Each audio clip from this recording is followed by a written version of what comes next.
back, midnight viewers, to Father Malone's weekly roundup. I am Father Malone, and beside me, wearing the tiniest headphones, is Miss Ripley Jean. You feeling talkative this morning? Just gonna snarfle today. Hey, I get it, it's been quite a month. 1 week from today, the next episode of Father Malone's weekly roundup will be the 200th episode of Midnight Viewing. That will coincidentally be our Halloween episode. What a fucking perfect storm of timing. To celebrate, we'll be having special guests on the show. We're going to have the ghost of Blake, the leper captain that my ancestor doomed to a watery grave. He's going to stop by and let us know what he's been up to. The crypt keeper RSVP'd, which is basically a no. He's so fucking pissy. Well, who else is going? Yeah, he's that guy. Prick. Uncle Creepy is coming. Cousin Eerie is not. The Creep from Creepshow sent me an enthusiastic email. Been wanting to ask me to come on for some time, listening for years, which is great, but he's silent, so I don't know how that's going to fly on the radio. Maybe he'll just point to the titles of short stories that he keeps within the flowing folds of his cerements. You know, when I was a kid, I thought it would be the coolest to be friends with Elvira or Vampira or Ghoulardi. You know, the movie horror hosts. Nope, horror anthology hosts. Those motherfuckers are interesting. Speaking of horror comics, were we? Yes, well, we certainly will be. Midnight Viewing is going to be taking a look at horror comic adaptations in the near future. So far, the list is thus: Blade, Spawn, Ghost Rider, Jonah Hex, Punisher Warzone. I know that's not a horror title, but Frank Castle is a bad man, and it's completely on display in that flick. After that, we've got, well, actually, concurrently, we're going to have Clive Barker's Books of Blood films. Those are on the way. HP and I have Yautja Fest coming to a close pretty soon. In fact, if you want to hear us talking about Prey right now, head over to the Patreon. Also on the Patreon is Moranis Fest, discussing the films of Rick Moranis. And starting in December, it's Star Trek Fest. We're getting caught in a wormhole. Belay that phaser order. And we're taking a look at all of the Star Trek movies. Movies, not TV, not animated, not web series, not fan film, not fan fiction, not your local starship, nor your Starfleet organization. I already know we're going to take a beating on this series, but that's okay. I know more than our critics. I was rocking a red Starfleet shirt back in '78, yo. Even then I was expendable. All of those shows are or will be up on the Patreon channel, so maybe subscribe. And if any of the choices in any of these festivals aren't to your liking, or rather if you have any suggestions, let's be positive, send those to fathermalone71@gmail.com. By the way, none of those characters are appearing on next week's anniversary show. It's just going to be me and the mutt. Speaking of the Creep Show Creep, remember that opening scene with the dad and the comic book and my boy is in all the kids? You want to know where this is going, Billy? In the garbage. Right into the friggin' garbage. Now, you got any smart mouth about that? Billy was, of course, played by Joe King, son of fellow Creepshow thespian, essaying the role of Geordie Verrill, Stephen King. Joe would eventually be the Emilio Estevez to his brother Owen's Charlie Sheen, which makes Stephen King Martin Sheen in this scenario. He took a pen name. Joe King became Joe Hill in a distancing move that fucking worked. I know Joe Hill is King's son, but it's never my first thought. When I think Joe Hill, I think some of the most interesting and frightening fiction I've read in the last 25 years. As such, I'm not going to compare and contrast his work with his dad's, beyond saying that he is a worthy successor.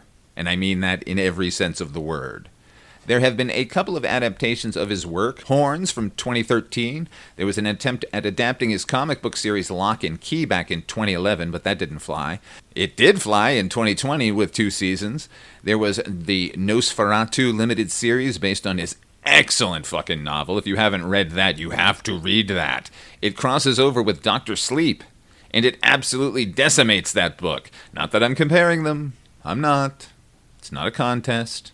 But if it was, and I had to declare a better author, it's Joe Hill. And it started back in 2005, officially. That was when his collection of short stories, an anthology, I love them. That book is called 20th Century Ghosts. But before I get there, and speaking of anthologies, and speaking of Tales from the Dark Side, which you may have noticed on Midnight Viewing, we're almost done with our retrospective of that series. Well, the show ended in 1988, and other than the follow-up movie, has lain dormant as a franchise ever since.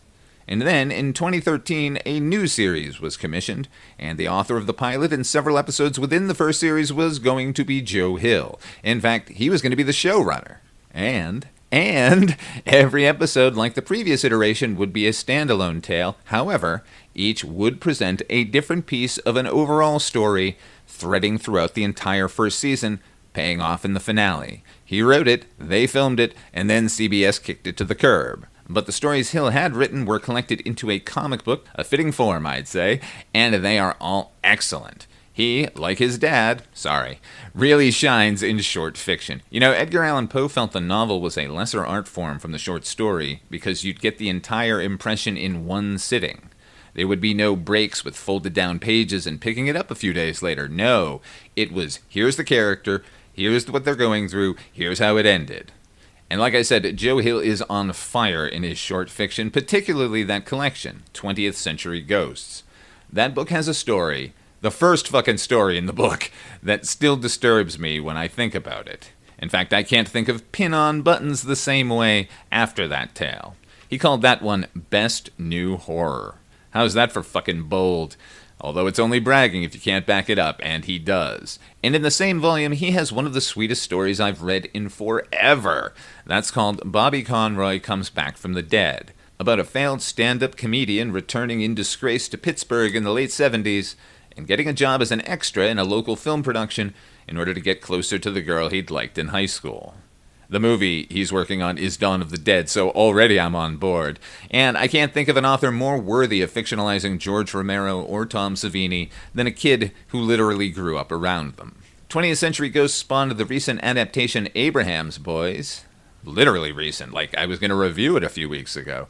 That stars Titus Welliver as Abraham Van Helsing, years after the events of Dracula, and living in America with his boys. The other story to get the big screen treatment was The Black Phone.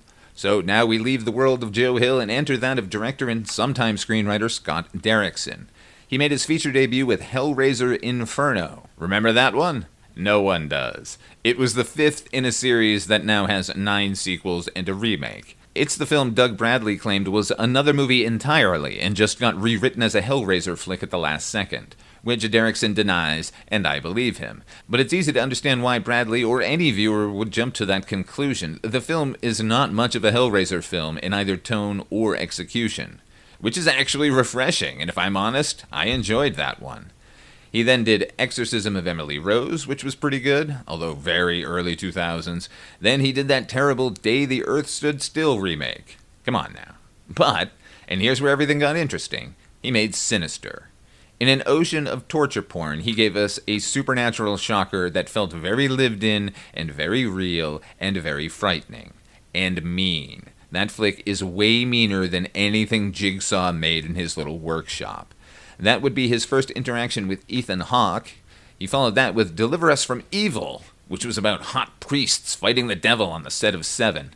Not great. But then he did Doctor Strange. Now, I love Doctor Strange. He got that character and that world so fucking right, and he solved the two idiots punching each other climax problem that every Marvel seems to suffer from. He then spent the next couple of years developing Doctor Strange and the Multiverse of Madness, which, when announced, was very exciting indeed, because he was crowing how it was going to be a horror movie first and a superhero flick way distant. One of the dimensions Doctor Strange and sometimes Ghost Rider find themselves in is the Dream Dimension, and its evil ruler Nightmare. He's an immortal demon, and he's fought everyone over the decades, Spider-Man, Captain America, the X-Men.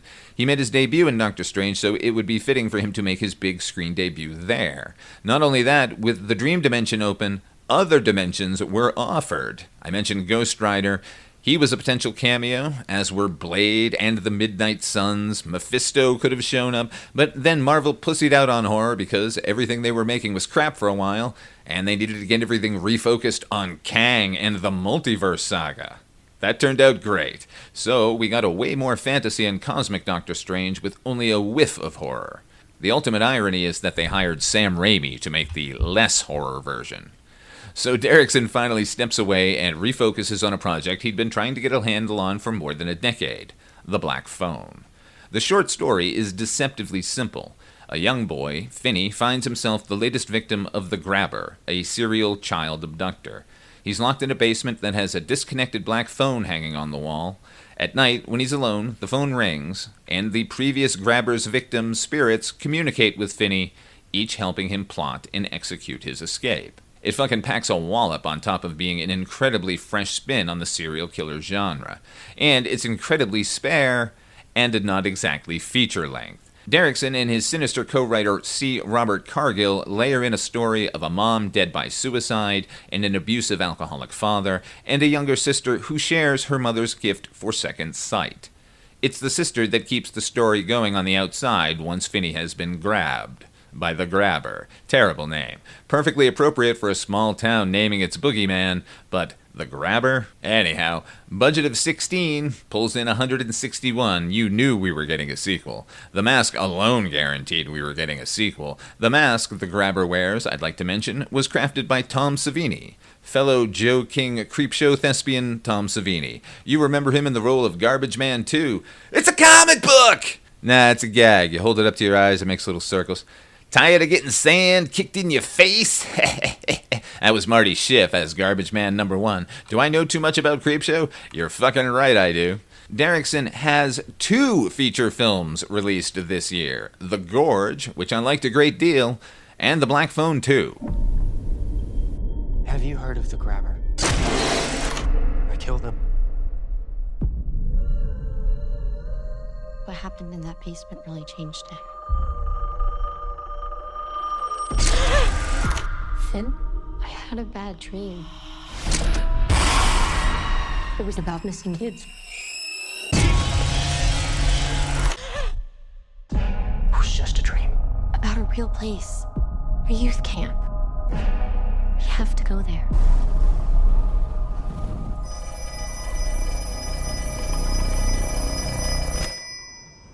Hello, Finney.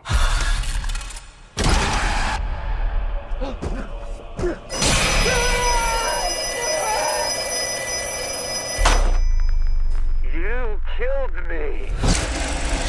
It took me a long time. But you of all people know that dead is just a word.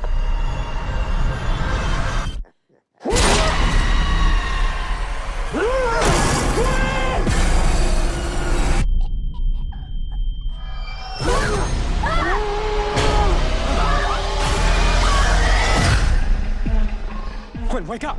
Wake up! This place. You brought us here for a reason. Nothing burns like the cold.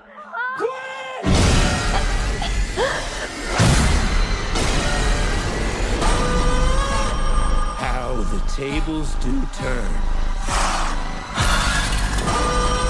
What do you think happens when you die in a dream? It's time to find out.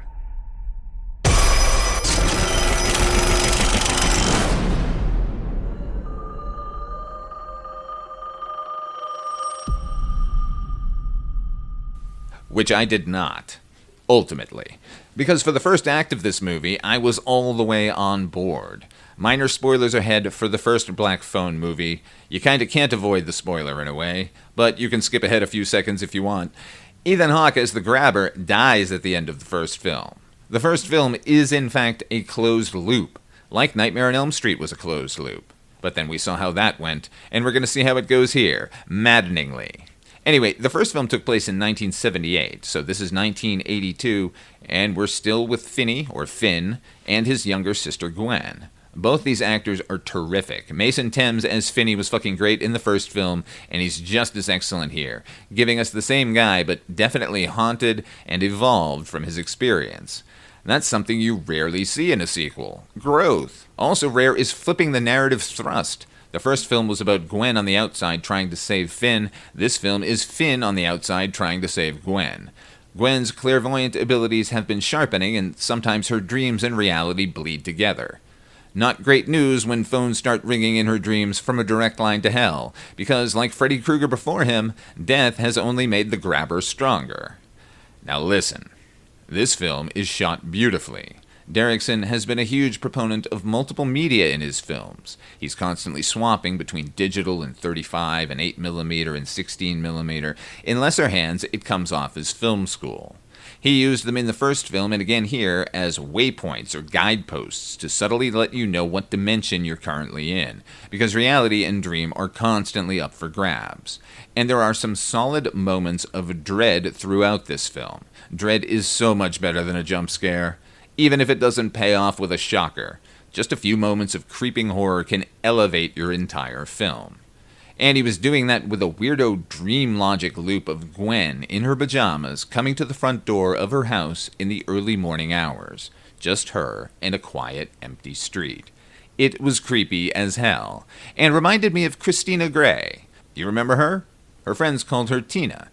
And she would also be summoned into her dreams, and sometimes out of her house and into an alley, where she learned the true nature of God from a burned-up maniac.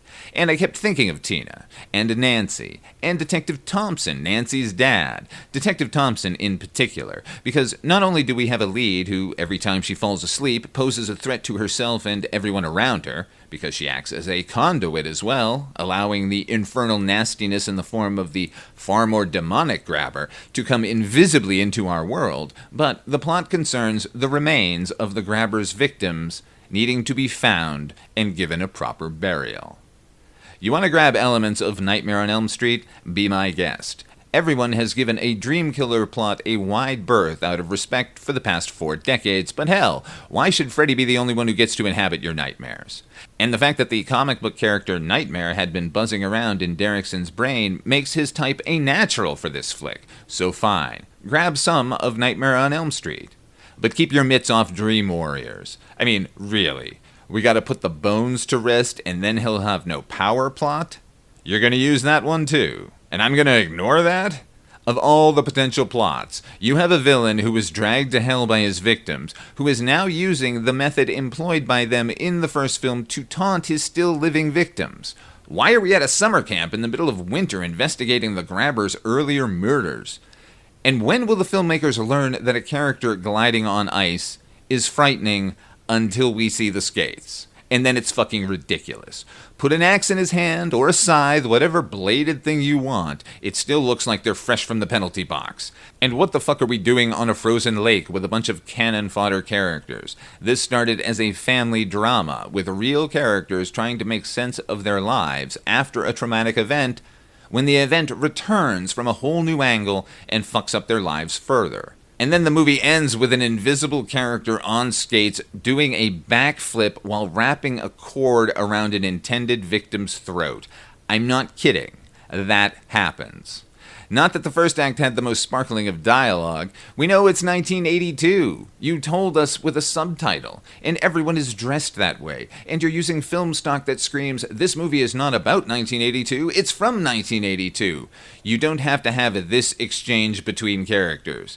Tonight, I'm going to go down to the Civic Center and get Duran Duran tickets. Duran Duran tickets? Simon Le Bon is so choice. My treat. I was going to buy 2 anyway. For real? That would be radical. Stop it.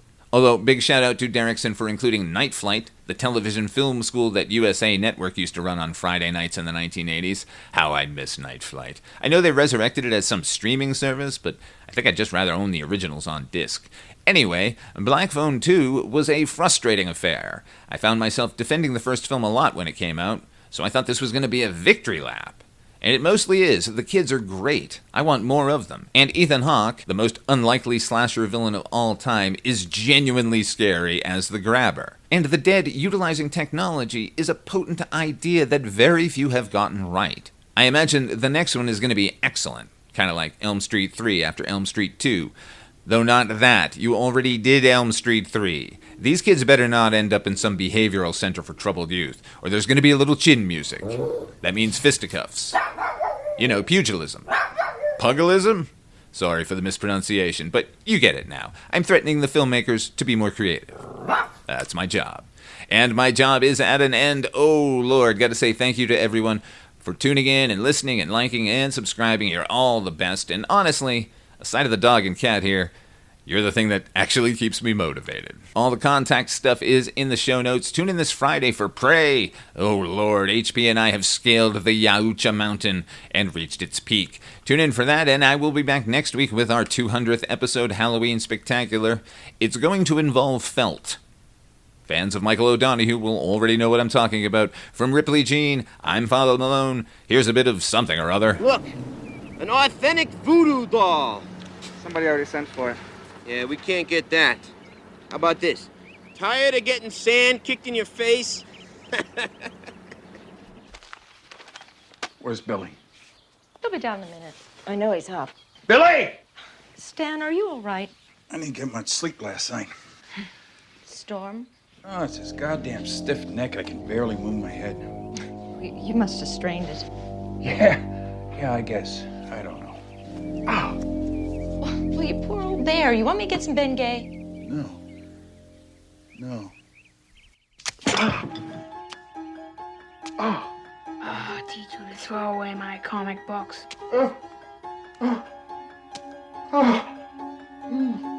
Ready for another shot, Dad?